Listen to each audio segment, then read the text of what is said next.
You're listening to the all-new CultureCast, Chicagoland's finest podcast. Welcome to the newest edition of the all-new CultureCast. I am the Gorehound, and with me today is... Nick! So today we're doing another movie review, which I never get tired of. It is The Fifth Wave, starring Chloe Grace Moretz. Yes, and a bunch of other people. Yes, but that was the reason I watched it. Before we get into that, what have you been watching? Not a whole lot.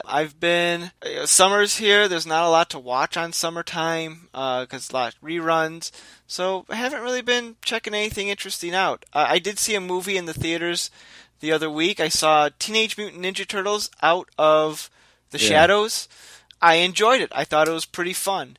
How was Casey Jones? He was okay.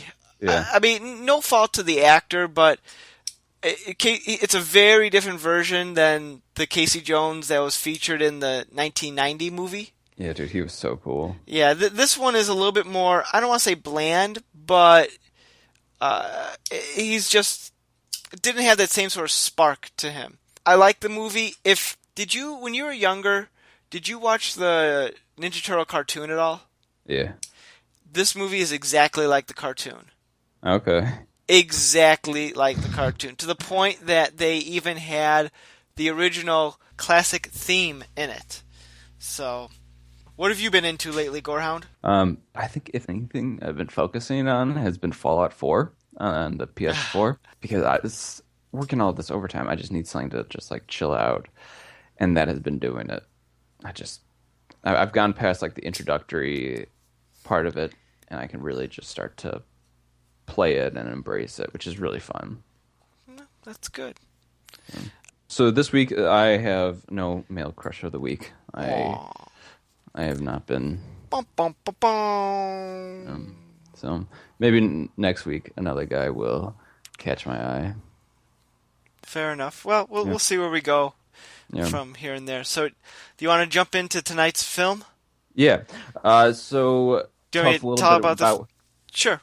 Yeah, tell us a little bit about it. The Fifth Wave is basically The Walking Dead, but with aliens. Mm-hmm. At least that's how I when I was watching this, I'm like, this is like The Walking Dead. But basically, The Fifth Wave it's a alien invasion film where one day this spaceship shows up over the Earth, and it knocks out the electricity. It does a couple of natural disasters. It causes a bird flu epidemic, and a couple other things to wipe out the population of the planet. Mm-hmm. In order for them to take it for reasons that are left unexplained.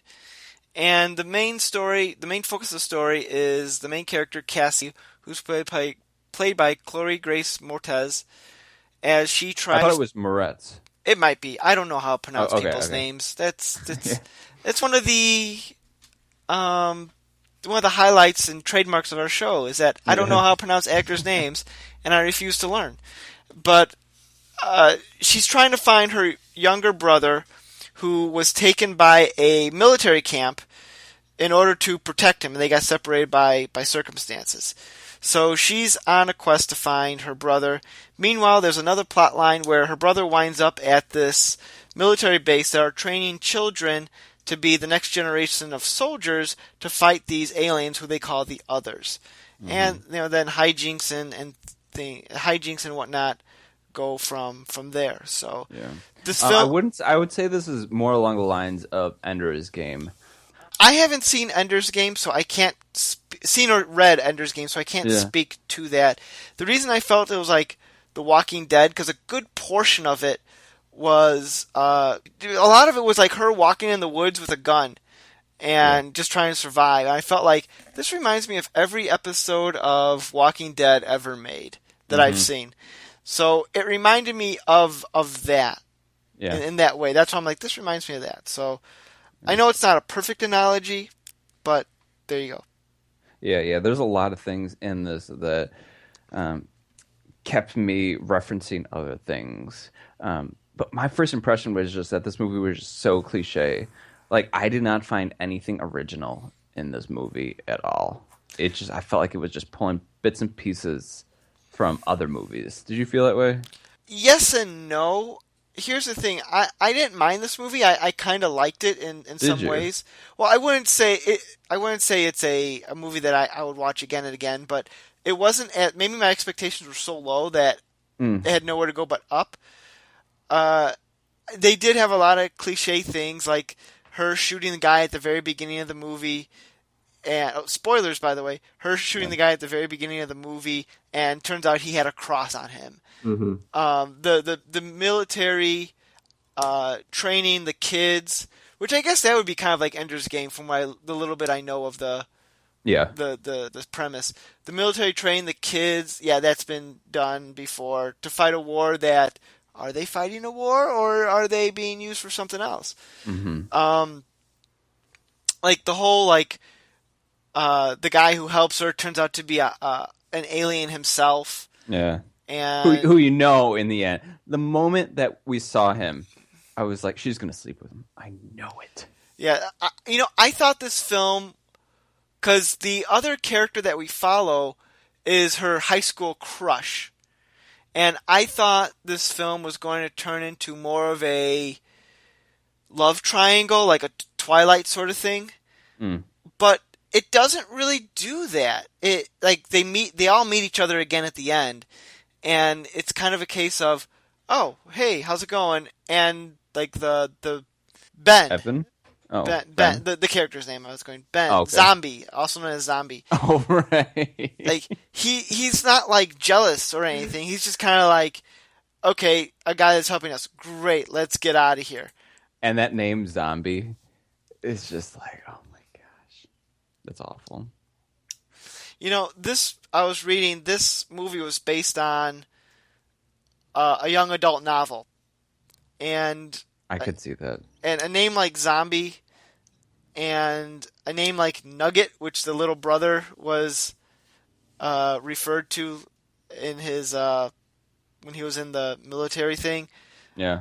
That's such a young adult cliche, not cliche, but young adult novel trope Yeah. that they would have things like that. So, anyway, I'm glad that they didn't quite do the love triangle. I have a feeling, should they make a sequel to this, it's probably going to go that route, but as of Hmm. right now, we're good. Yeah. Yeah, I can easily see them going 3 movies into this. Yeah. Because I feel like this is what teens just love to watch. It's definitely feeding into that Twilight Hunger Games type of thing, which is really popular right now. Hmm. So, Yeah, I guess I was looking for something a little bit darker and more serious, but this just came off as just they were trying to make a teen movie, and that's what they set out to make, and they succeeded in that. you know what this movie kind of reminded me of in the loosest context? Uh, Robot Overlords. Yeah, I mean, not yeah, exactly, because that movie was awful, and this one is at least somewhat competent. That an alien invasion and an intrepid group of kids are going to fight the invasion. And for other connections to past podcasts, the badass girl Ringer, who's the army girl who's like, "Don't touch me, I don't want to be here." yeah. She was played by Malika Monroe. I think it's just Mika, Mika, Mike, Micah. Mika. I don't know. It was played by her, who was the main character in the It Follows movie that we reviewed long time ago. Oh, was she? Yep. When I saw the name, I'm like, I know that name, so I looked it up. So Oh man, she is. Wikipedia is saying that she's a scream queen because she was in 2 horror movies. The Guest was not a horror movie, but yes, It Follows. I think you're pushing the definition of a scream queen. I'm guessing that you didn't, based on what you're suggesting, that you did not care for this movie all that No, much. I was ripping on this movie the entire time. It was, like I said before, yeah, the cliches were just driving me crazy. Just the typical family at the very beginning where it's just perfect and you just see some slight foreshadowing. It just really bothered me because it was just so blatant and so replayed. I liked the dad. I liked that we got to see him a little bit more, and it wasn't just all on Chloe, because that was the primary reason that I was interested in this, because I like her as an actress. I knew what I was getting myself into when I rented it. I just didn't think it would be, 100% teen movie. Yeah, but Ron Livingston was the name of the yes, Ron the Livingston. Yay, Ron Livingston. I like to see that he's still working. Yeah, he's awesome, and his role as a dad is just like perfect, and he's just like so calm but still like level-headed and. Yeah, I've liked Ron Livingston all the way back when he was in Office Space. Yeah, so great. So, Yeah, yay, Ron Livingston. So, what did you think of the alien boyfriend that she comes across halfway, a little bit, or like 30% through the film? He reminded me of the guy who plays Beast in the X-Men movies. Nicholas Holton. Yeah, he kind of had like a Nick Holton sort of look to him. Yeah, I could see that. And that was kind of distracting, but it was a little cheesy, like how he finds her and then turns out he's a hybrid or an alien. It was fuzzy on what he was, and then on top of that, it turns out like I didn't believe in love, and then I saw you, and then I fell in love, and it's like, okay, that's not creepy at all. Yeah. It's like, I'm just going to follow you. It's like, oh my God, guy, really? Yeah. So, I mean, very cliched. You're right on that one. It didn't have any, like, why? Because he got a boner. He's like, okay, I'm going to turn my back on humanity. Yeah. But, whatever. Yeah. I mean, you were right. There are a lot of cliches in this film. Yeah. But it was good that they brought him in, because just watching her alone just got kind of lame. Yeah, she needed someone to talk to. She's a great actress, but she can't support an entire movie on her own at this point. Not yet. I think she has the ability. It's just I don't think anyone in that role would have been able to do that. I just think it would have been kind of like she needed someone to talk to. Her walking around without anyone to talk to won't advance the story. Yeah. It won't do anything, so they needed something there. Let me ask you about our villains. Played by Lev Schreiber?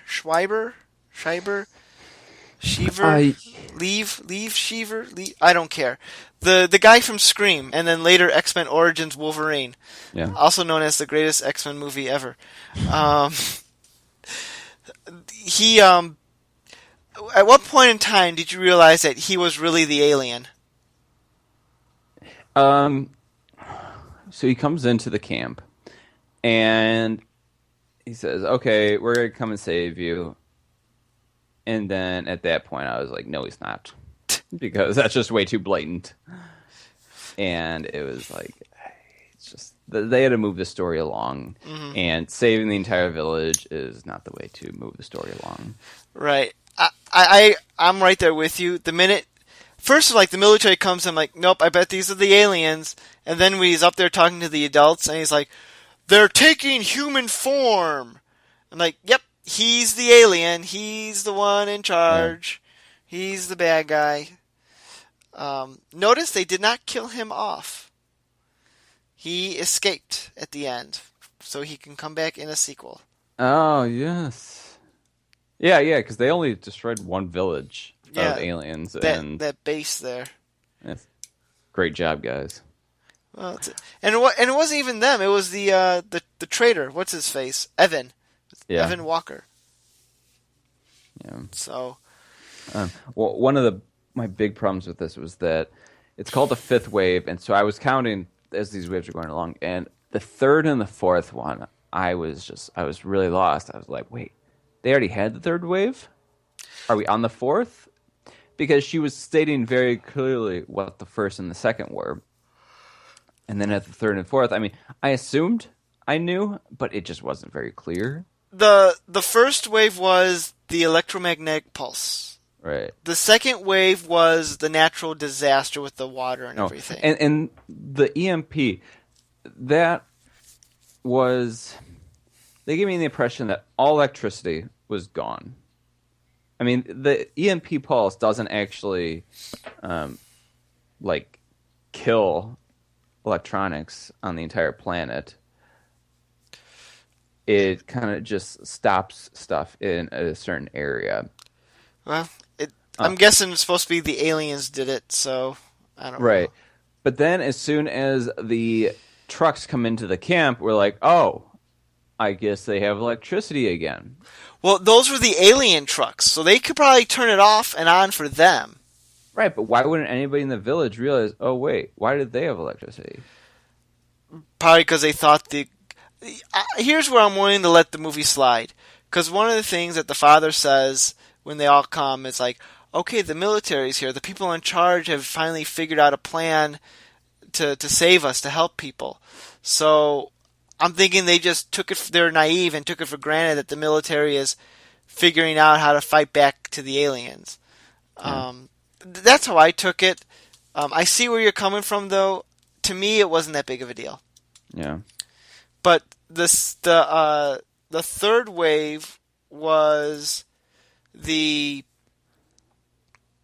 Disease? yeah, it was the disease, the bird flu, Right. because they made it go more intense. Mm-hmm. And then the fourth wave was the aliens taking human form and infiltrating humanity. Then what was the fifth? The actual invasion, allegedly. Like an actual, we're coming in, we're killing off the rest of the humans. Because they were using... Oh, the humans were the humans themselves.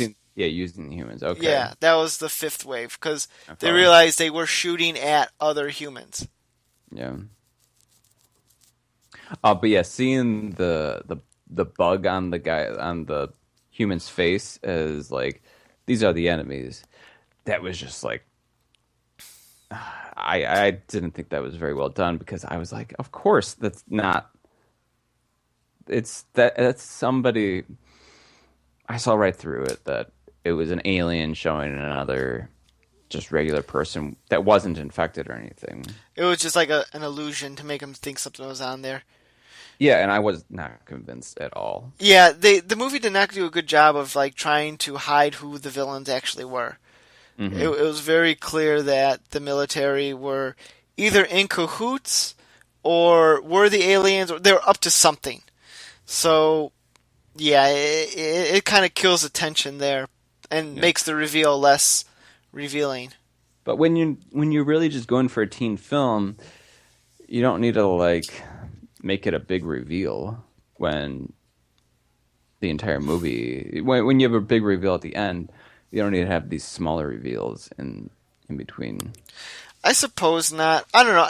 It didn't bother me. I mean, the movie, it's not great. It's not good. But it was good enough to watch. You enjoyed it somewhat. Yeah, is what you're saying. Yeah, I did. It was very much in the vein of how I like a Twilight movie.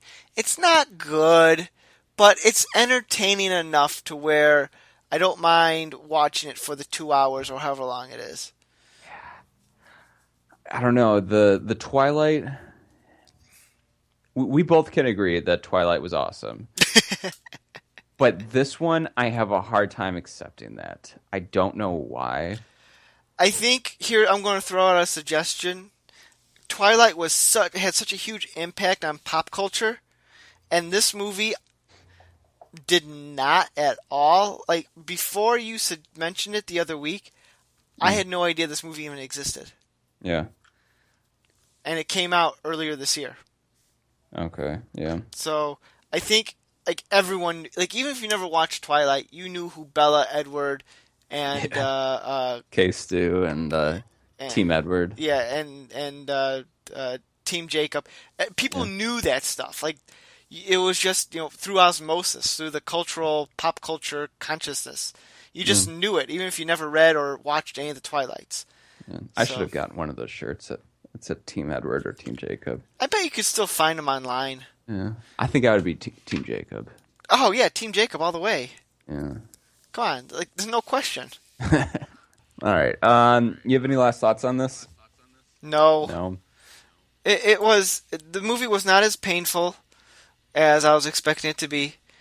I was entertained enough, but I don't ever see myself going back to this film ever again. And if they make a sequel, I doubt I will see it. We're gonna have to see it. See how the story continues. Yeah, that's just what we do. Fair enough. Okay. I would give this a 2 out of 5. What would you give it? Depending on my mood, anywhere between a 2.5 and a 3. Okay. All right. So I mean, I guess we're not too far in our thoughts on it, but I might have just liked it a tad more than you. Yeah, sounds like it. Do you have some trivia? No. No. I should. Well, okay, hang on. Yeah. Let's talk about Ben Parnish, a.k.a. Zombie here, Nick Robinson. He appeared on another podcast that we did already, it was a very big movie from last year. What movie was it? That we did? Yes. That we reviewed. Can I look at a picture to get of a the face kid? with it? Yeah. Sure. Oh, I see it. The goats. Am I wrong? No, not even close. No. He was in Jurassic World. He played one of the two kids. That's what he was. He played the older brother. I need to work on these trivia. They have not been good the past few weeks. That's all right. Yeah, that totally is him. He's gonna make it big as long as he doesn't do anything weird. Yeah, he's got just like a solid face that's like not weird. Maybe he's a little bit too bland and not really. Cause I don't really see him having that much emotion. Yeah, he does sort of have a like bland face. He kind of almost looks like a bored version of Evan Peters. He kind of has an Evan Peters look going for him, like younger Evan Peters, who was in American Horror Story. He was Quicksilver in the X-Men movies. Him as Quicksilver was awesome, and he's in the new movie too. So yeah, I'm looking forward to seeing him in that. Not much else I'm looking forward to about it. All right. Well, we will bring this to a close of the fifth wave. It's been a pleasure, and until next week, we are the All New Culture Cast. Good night, everyone. You've been listening to the All New Culture Cast, where every episode is all new. Check out our blog, Zach and Nick's Culturecast, at znculturecast.wordpress.com, and find us on social media. Send us an email at nick.culturecast@gmail.com. We'd love to hear your feedback, comments, and requests. Theme music by bensound.com. The All New Culture Cast, a Saltwater production, copyright 2016. A good portion of it was Chloe Grace Moretz. Let's go to IMDb. Moretz. Moretz. Okay. Chloe Grace Moretz. She with 2 stupid dots above her name. I don't know why they're there. But Hit Girl. It's Hit Girl. Yeah.